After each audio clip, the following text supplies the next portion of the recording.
All right, welcome. My name is Coach B, and I'm a DBHR approved certified trainer and a mentor. So today we're going to actually be talking about a new process for facilitating the 6 competencies in peer support and the cards that come with those, right?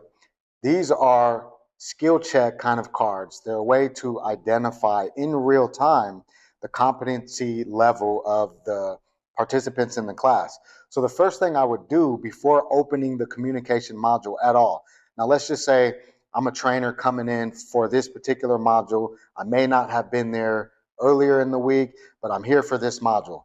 Before I even open the module, and shout out to Katie Pratt for this one, we want to lean into connection before content. So the first thing I would do is I would ask for 6 volunteers. And upon receiving those volunteers, I would give each of them one of the cards associated with the 6 competencies of peer support. With those cards in hand, I would then go to each one and I would engage with them for about 2 or 3 minutes, roughly about the time of an exit interview. You see where I'm going with this? So with that being said, we would engage. While I'm engaging with each participant in the class, I will be asking them open-ended questions, clarifying questions, and really drawing out their understanding of the particular competency of the card that they had received.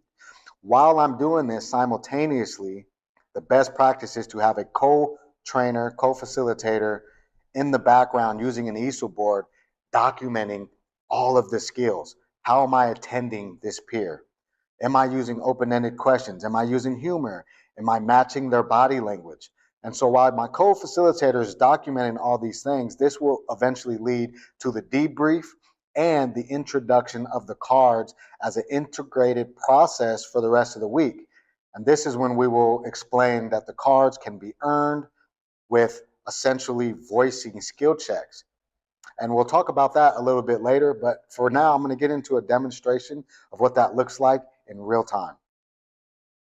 I appreciate you volunteering for this process. You know, we like to start out with a little bit of connection before content. And so I want to talk about that card I gave you, right? Strength base. Is that all right with you? Sure. All right, so let's talk about, can you tell me about a time when you really were heard and valued and somebody was being strength-based with you and supporting you?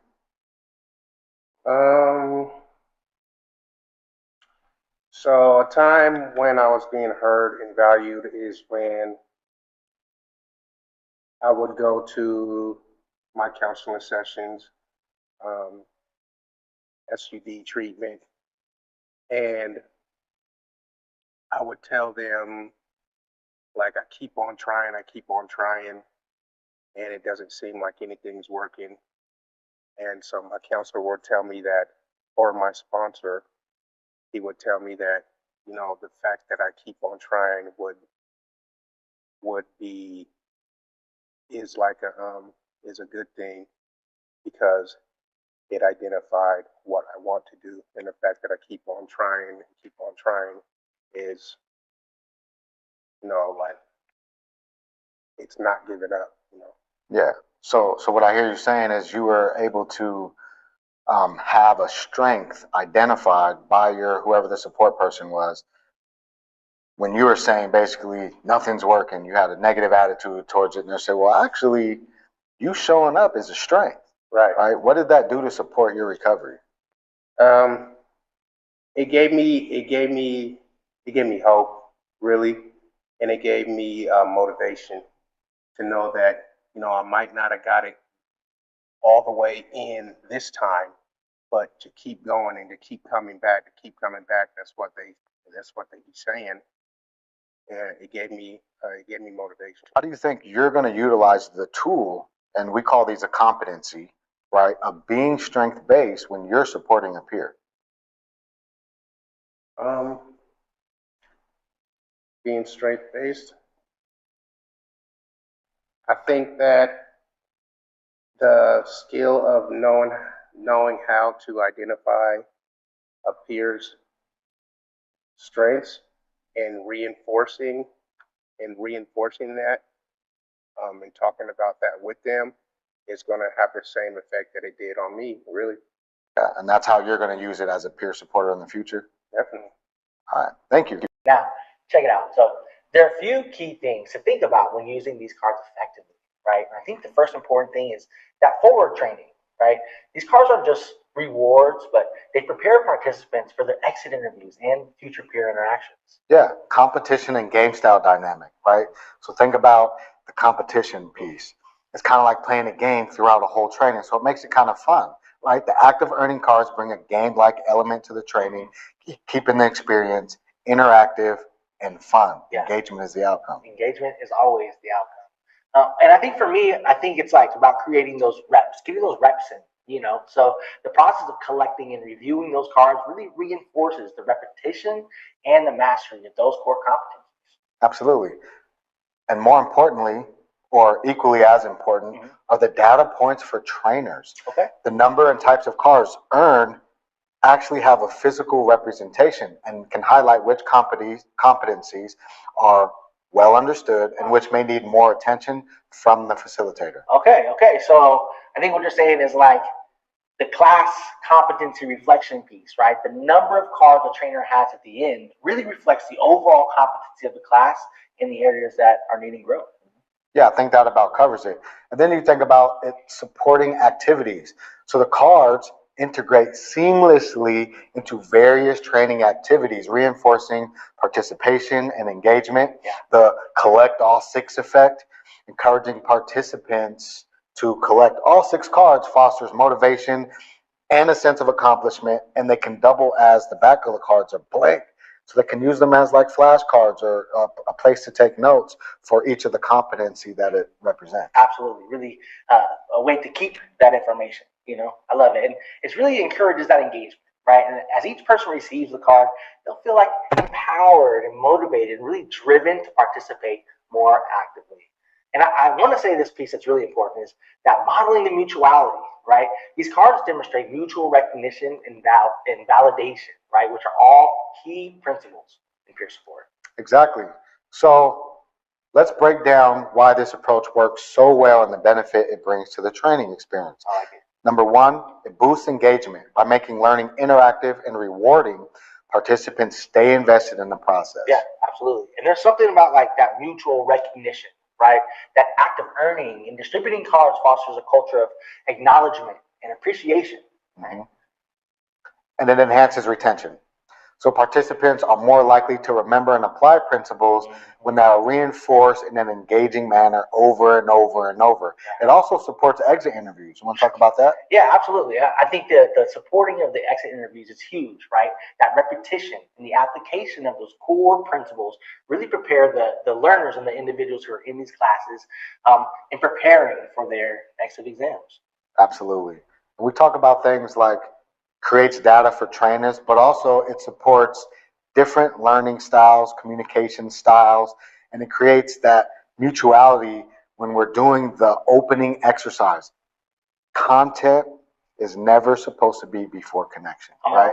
Yeah. So according to Katie Pratt, once again, we say connection before content. Absolutely. So by using the 6 cards and getting the 6 volunteers to engage with you as a facilitator, you're creating that space of that individual 3-minute peer support session. It's not a role play. This is a real 3-minute engagement, which models mutuality. It models the core principles. It also models all the fundamental pieces that are going to be taught in the upcoming module, which is communication and peer support. Yeah, that communication and peer support. And you know what?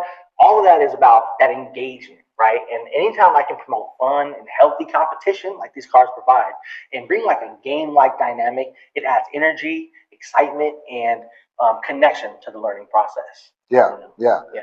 And finally, in closing, we can talk about facilitators using the opening exercise as kind of the closing exercise in respect to inviting them to engage in that same process that you do as a facilitator in the beginning, except with them all taking notes after you've gone through the module. So you kind of close the module with that final piece of like, hey, now I want to invite you to watch maybe the facilitators or get some volunteers to create that engagement, and everybody viewing is now taking notes the same way your co-facilitator did when you did it in the opening, attending the solar points, the prompt, identifying all the different partnering skills that we use in this module. Absolutely, absolutely. Now, as far as facilitators go, we really encourage facilitators to use these cards intentionally, right? When you see a participant demonstrating a core principle, acknowledge that with the card. Yes, yes.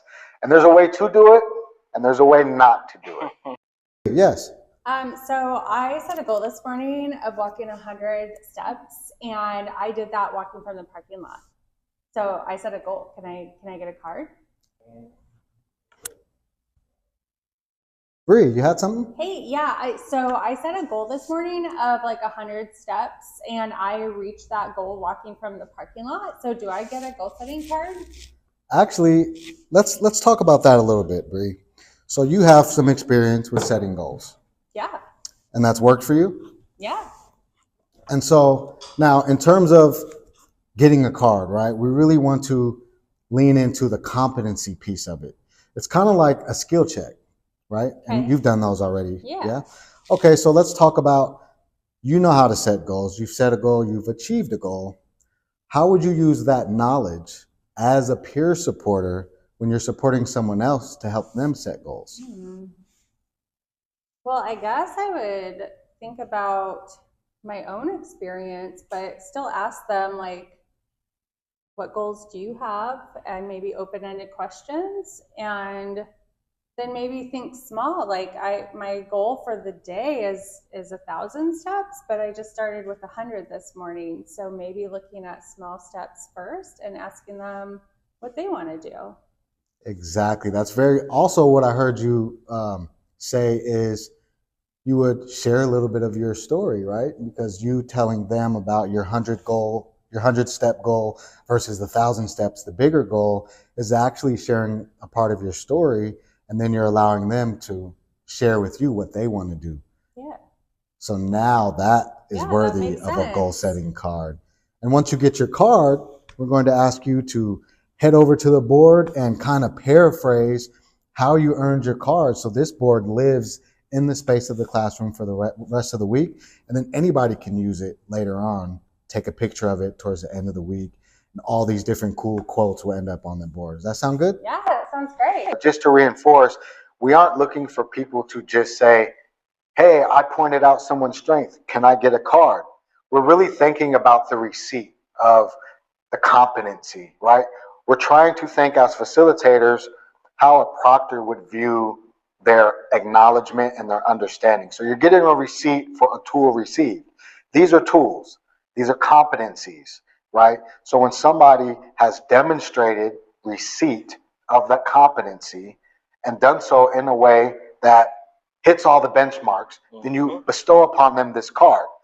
There's a big celebration with the group, and there's also that piece when they get the card, they get to walk over to an easel that represents that card, and now we're reflecting and reframing it into a small quote on this easel paper that allows the entire class by the end of this process to have a physical representation of all the different ways they were able to connect the dots with the particular competency, and even help them develop the skills of reframing how they got the card into a smaller piece on this board. And anything else you want to add?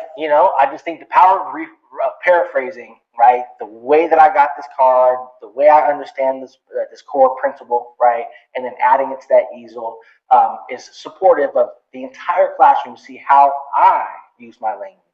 Additionally, when I go to that board and I'm writing my language down, I can see how everyone else paraphrased their experience, right? So, I think whether you're a trainer or a facilitator or a peer specialist in training, we really want to invite you to try this approach and see the impact for yourself. Absolutely. So let's continue creating meaningful learning experiences together. And as me and Josh like to say, engagement is the outcome. Engagement's the outcome. Thanks for watching. Thanks for watching.